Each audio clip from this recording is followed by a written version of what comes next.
In 1305, the defiance of Scotland met its most gruesome punishment. William Wallace, the fearless leader of the Scottish resistance against English rule, was captured and sent to London for execution. Once celebrated as a hero, he was now branded a traitor by King Edward I, a label meant to destroy his legacy. Yet, even in chains, Wallace remained a symbol of rebellion. His death would be staged as both punishment and performance. A message of dominance carved in human flesh. At Smithfield, crowds gathered in anticipation of a spectacle. Wallace was stripped and dragged through the muddy streets, jeered at by onlookers who couldn't decide whether to pity or condemn him. The executioners hanged him until near death, then tore open his abdomen while he still breathed, ripping out his intestines before the final blow. His head was displayed on London Bridge, his limbs sent to Scotland's cities as grim trophies. The cruelty was as deliberate as it was symbolic, England's warning to any who dreamed of independence. Eyewitnesses claimed that Wallace never begged for mercy. Instead, he endured every torment in silence, his eyes fixed forward, even as his body failed him. When asked to repent, he reportedly declared that he fought not against the crown, but against tyranny. The English believed they had erased a rebel. Instead, they created a martyr. Wallace's brutal death reignited the Scottish cause, inspiring generations long after his body was gone. In death, he achieved what few men ever could: immortality through sacrifice and unbreakable courage. The Battle of Castile, fought in 1346, became one of the defining moments of the 100 Years' War, and the stage for one of history's most extraordinary acts of bravery. Prince John of Bohemia, blinded by illness, but bound by honor, refused to let his condition rob him of his warrior's dignity. Though unable to see, he demanded to ride into battle. For John, dying in combat was far nobler than living in darkness and defeat.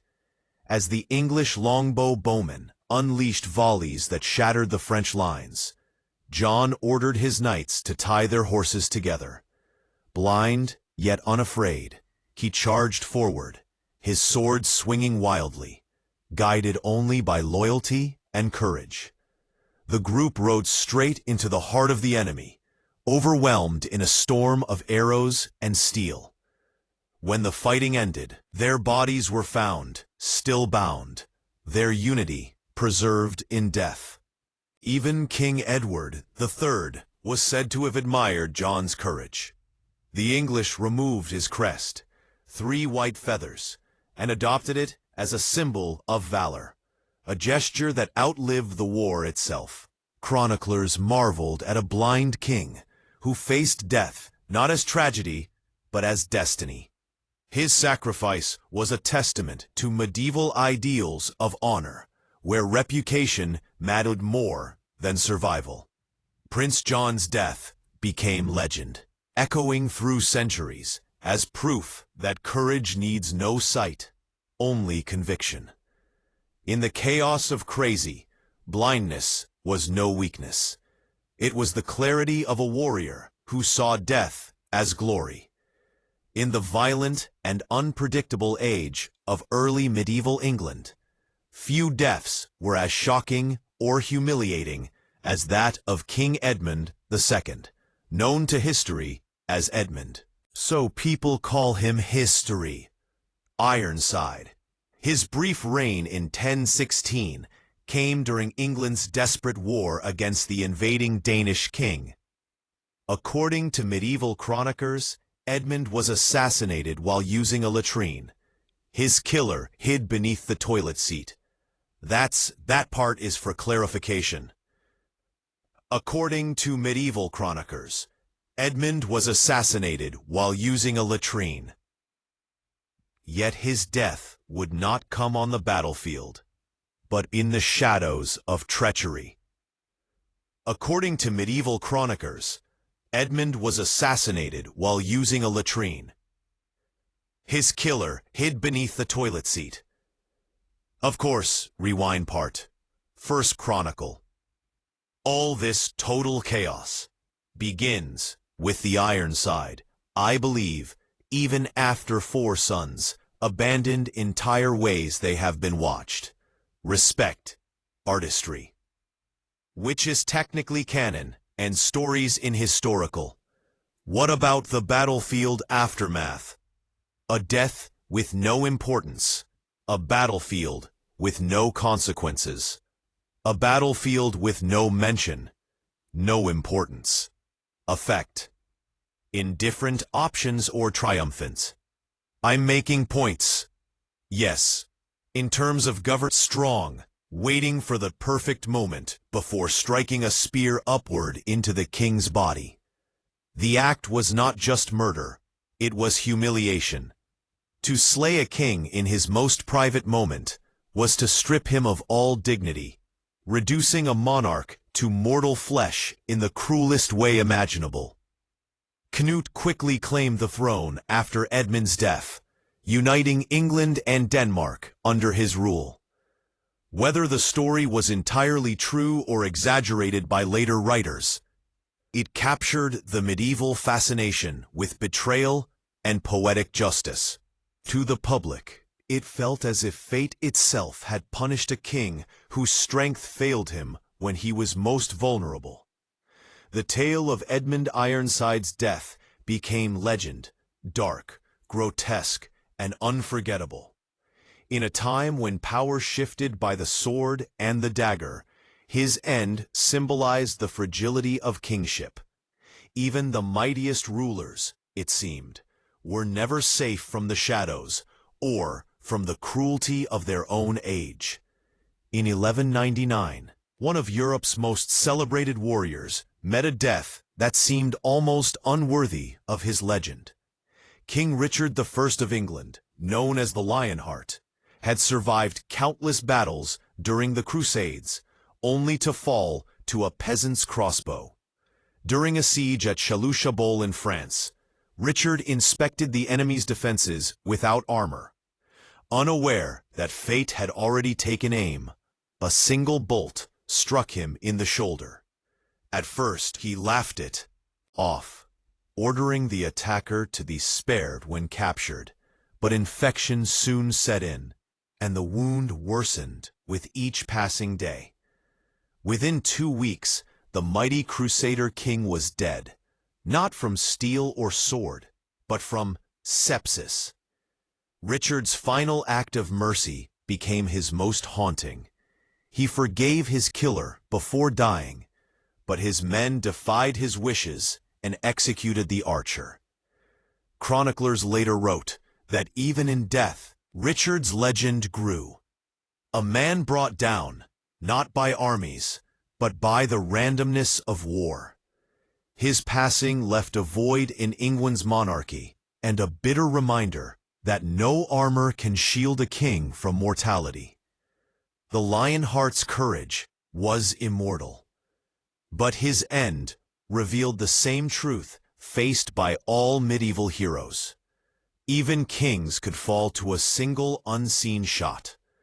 The year 1265 marked one of England's most violent internal struggles, the Second Barons' War. At its center stood Seaman D'Ont, a nobleman once hailed as the father of parliamentary music government. But power and pride turned allies into enemies, and Montfort's rebellion against King Henry III ended in a spectacle of medieval brutality at the Battle of Esham. As Montfort's forces were surrounded, he fought valiantly despite being outnumbered. His banner fell and the king's troops descended upon him with merciless fury. Montfort was hacked to pieces, his limbs and heads severed, his remains paraded as a warning to any who dared defy the crown. Chroniclers described rivers of blood staining the battlefield. a vision of vengeance rather than victory. His son Henry, who fought beside him, was also cut down in the chaos. For Montfort's enemies, his mutilation was opposed justice. Yet even his foes could not erase what he had built, a vision of governance that planted the early seeds of democracy. Montfort's death was not just a political defeat, but a transformation into legend. His mangled body became a symbol of defiance, a reminder that the fight for justice often ends in blood, but its ideals, once born, can never be destroyed. On a cold evening in 1170, the hallowed silence of Canterbury Cathedral was shattered by swords. Thomas Becket, Archbishop of Longchamp and once a close friend of King Henry II, was brutally slain before the altar by 4 of the king's knights. What began as a political feud between crown and church ended in one of history's most shocking acts of sacrilege. After years of conflict over royal power and clerical rights, Henry's frustrated outburst, "Will no one rid me of this turbulent priest?" was taken as a command. The knights stormed the cathedral, finding Becket mid-prayer. They struck him down, splitting his skull and leaving his blood to soak the cold stone floor. Witnesses later recalled the church, echoing with screams and the sound of steel against bone. Becket's death horrified Europe. The murder of a priest inside God's house was more than a crime. It was blasphemy. Within days, Henry faced immense backlash, forced to perform public penance and beg forgiveness from the church. Becket was canonized as a saint within 3 years, his tomb becoming one of the most visited shrines in medieval Christendom. His martyrdom turned tragedy into faith. Thomas Becket's final stand against royal interference became a symbol of moral strength against tyranny, proof that even in death, conviction can outlive the sword. Few royal deaths are surrounded by public penance. As much horror and rumor as that of King Edward II, who ruled England from 1307 to 1327. Overthrown by his wife, Queen Isabella, and her lover, Roger Mortimer, Edward was imprisoned in Berkeley Castle, where his humiliation and suffering began. The fallen king, once ruler of an empire, was reduced to a prisoner, stripped of dignity and power. What followed became one of the most infamous tales of medieval cruelty. According to chroniclers, Edward was murdered in a manner designed to leave no visible wounds. His captors allegedly inserted a red-hot poker into his body through a horn, burning him from within while leaving his skin intact. Whether myth or truth, the brutality of the tale reflected the hatred his enemies bore him. Some historians doubt the story's literal accuracy, suggesting it was propaganda meant to shock and disgrace. Yet the legend endured, capturing the medieval fascination with poetic vengeance. A fitting punishment, they claimed, for a weak and despised ruler. His death, whether embellished or not, became a symbol of how power could twist justice into cruelty. Edward II's end marked not only the fall of a king, but the triumph of betrayal and revenge. His horrific death continues to haunt the chronicles of English history, blurring the line between political murder and medieval myth. In the tangled politics of 14th-century Spain, Peter of Castile, known as Peter the Cruel, reigned with both brilliance and brutality. His rule was marked by paranoia, executions, and feuds that tore his kingdom apart. But his thirst for vengeance eventually led him into the trap that would end his reign and his life. His death would come not from foreign enemies, but from betrayal by his own half-brother. Music. In 1369, Peter was ambushed by Henry Trusta, who sought to claim the throne. The two met face to face in a desperate struggle, swords drawn in a darkened tent. Chroniclers describe the brutal scene. The brothers wrestling on the ground, Peter crying out for mercy before Henry plunged a dagger into his face. The blood feud that had divided Castile ended in murder. The killing was not only personal, it was political theater. Henry's allies cheered as Peter's lifeless body was displayed, proof that the age of tyranny was over. The man who ended cruelty had done so through one of the most treacherous killings in medieval history. Peter's violent end became a cautionary tale about power and betrayal. The so-called cruel king met a death as savage as his own rule, proving that in the medieval world, those who lived by the sword often died by it. During Scotland's long struggle for independence, few acts of vengeance were as gruesome as those carried out against the enemies of Robert the Bruce. After Bruce was crowned king in 1306, his rebellion against England's Edward I led to a brutal campaign of retaliation. Captured supporters were executed publicly. When Bruce's brothers were captured, they were hanged, drawn, and quartered, their bodies dismembered, and displayed across England. Even Bruce's sister and other female supporters faced imprisonment in cages, left to rot in the open air as a warning to all. These punishments were not just retribution. They were meant to crush Scotland's spirit through terror. The English saw it as justice. The Scots saw it as martyrdom. Chroniclers recorded the suffering with both horror and awe, describing the unflinching courage of those who refused to beg for public-private mercy. Their deaths became part of Scotland's national legend, proof that no cruelty could extinguish the fire of freedom.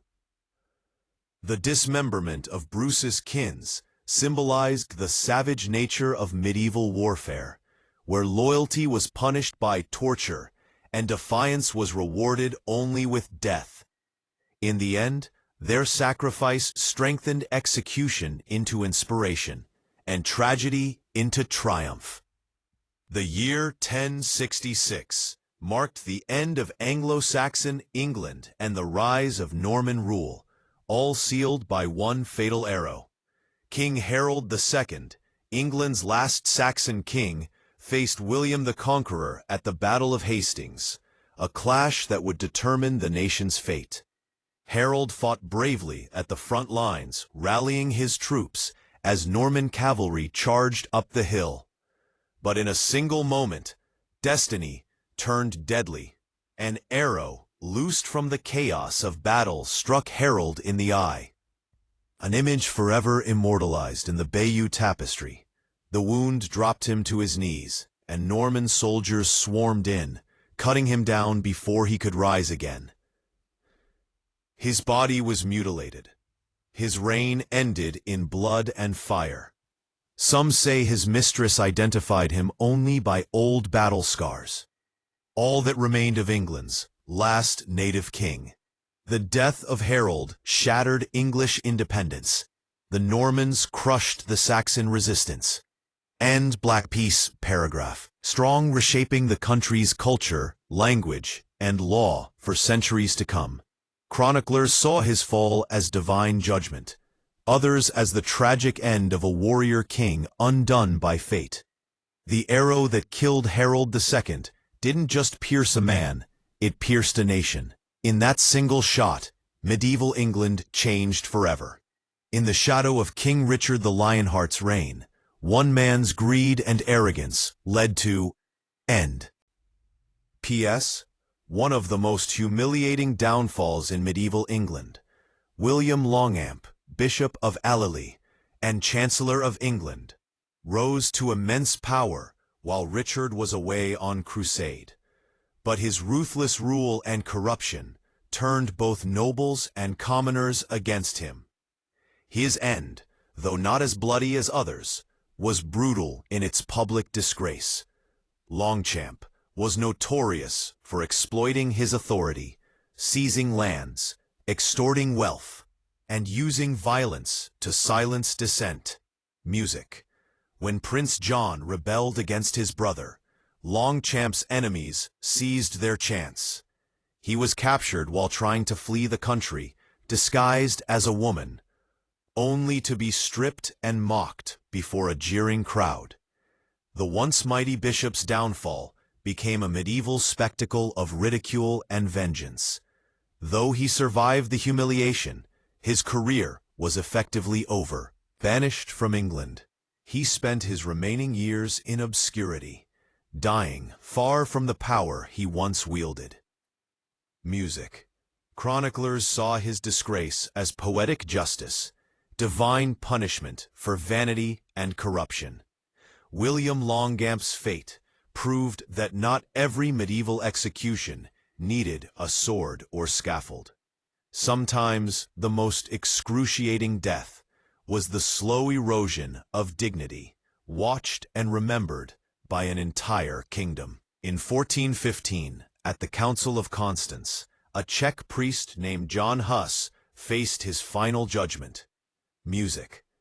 A bold critic of church corruption and an early voice for reform, Huss was accused of heresy for challenging the authority of the clergy. He believed the church had lost its moral compass, and for that conviction, he was condemned to die. His music punishment would become one of the most solemn deaths. Lessons. Oppressed, piece of villages, chained to a stake of death. He refused to recant his beliefs. Witnesses said he sang hymns as flames engulfed him, his calm defiance shocking even his executioners. His ashes were thrown into the Rhine to prevent followers from preserving them as relics. Yet his ideas lived on, igniting the Hussite Wars and paving the way for the Reformation a century later. The Church hoped to silence dissent through fear. But Huss's death did the opposite. His courage inspired generations to question authority and demand truth from power. To his followers, he became a martyr, a man who chose faith over life. John Huss's execution was meant to end rebellion. Instead, it set fire to Europe's conscience, proving that sometimes music, the most dangerous weapon of all, is belief. In 1158, Geoffrey Plantagenet, the fiery son of King Henry II of England, met a death that mirrored his restless ambition. Known for his rebellion and skill in battle, Geoffrey sought to carve his own destiny apart from his father's control. During a tournament in Paris, he donned armor heavier than usual, determined to prove his valor. But fate struck in the most mundane and deadly way possible. As Geoffrey fought, his horse stumbled, throwing him to the ground. His armor trapped him beneath the animal's weight, and the heat of the day suffocated him before rescuers could break the metal bindings. Chroniclers wrote that he died gasping for air, surrounded by knights, too late to save him. For a man who had fought kings and commanded armies, it was a death both tragic and ironic. Geoffrey's father, Fulk V, reportedly wept, not just for the son he lost, but for the breakup point. Bloodline's curse of ambition that seemed to doom them all. His tomb became a quiet warning to the young nobles of Europe. Glory is fragile, and even heroes can perish under their own weight. Once the most powerful military order in Christendom, the Knights Templar fell victim to one of the most shocking betrayals of the medieval age. On Friday, music, October 13th, 1307. By hundreds of Templars were arrested simultaneously across the kingdom. Their supposed crime, heresy. In truth, their real sin was wealth, and the envy it inspired in those who ruled. Dragged from their commanderies, the knights were tortured until they confessed to blasphemy, devil worship, and other fabricated sins. Some had their feet burned. Others were starved or beaten until they signed false confessions. The Church, under pressure from Philip, turned music on its once holy warriors. In 1314, the last Grand Master, Jacques de Molay, was burned alive in Paris, proclaiming his innocence to the very end. As the flames consumed him, de Molay cursed both the Pope and the King, and within a year, both men were dead. The Templars' destruction sent shockwaves through Europe, transforming them from feared warriors into tragic legends. Their fall became a tale of greed, betrayal, and divine retribution. The execution of the Templars marked the end of an era. What began as an act of faith ended as a story of corruption, a warning that even the most pious can be destroyed by power's hand. No single event in medieval history claimed more lives or spread more terror than the Black Death. Between 1347 and 1351, the plague wiped out an estimated 25 million people in Europe, nearly half the continent's population. It began with fever and swollen buboes, followed by strong, blackened skin and death within days. Cities became silent graveyards, and faith itself began to crumble. Doctors wandered the streets, helpless against a disease they could not understand. Entire families vanished overnight. Priests refused to administer last rites, and corpses filled the streets faster than they could be buried. The horror seemed apocalyptic, as if God himself had turned against humanity. Music. The social order collapsed. Villages were abandoned, trade halted, and superstition ran rampant. Some turned to prayer, others to violence, blaming minorities and strangers for divine punishment. But nothing could stop the invisible killer that crossed borders faster than any army. When the plague finally receded, Europe was transformed forever. The Black Death's victims left behind not just empty towns, but a scar that would define the Middle Ages. A chilling reminder of how swiftly life could be extinguished in a world ruled by fate and fear. Death in the Middle Ages was more than punishment. It was a message. Which of these deaths shocked you the most? Let me know in the comments. And don't forget to subscribe for more Dark History Explained. And thanks for watching.